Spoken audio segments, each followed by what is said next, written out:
Per la seconda batteria in corsia 1 Giorgia Derisio, alla 2 Matilde Bonaccini, alla 3 Matilde Guarducci, alla 4 Aurora Fiorese, alla 5 Sofia De Venedi, in 6 Elena Tufano, 7 Ginevra Salerno.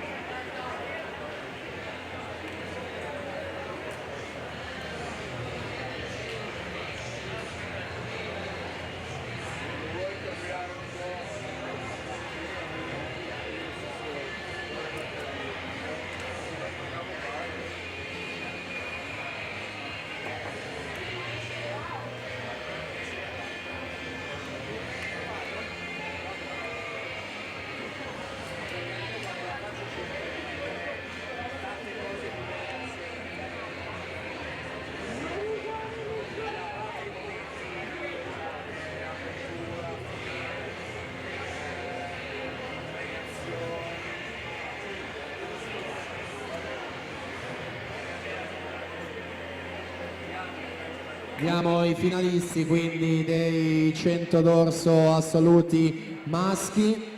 Sono Marco Deano, Federico Mestroni, Nicolò Trabacchin, Federico Pignaton, Davide Bizzotto, Lorenzo Menegaldo e ancora in finale Alan Guidi e Mattia Santi, l'ultimo tempo 59,63.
(3:22,06), Noemi Anese verrà a giudicarsi questa batteria 1 alla partenza numero 2.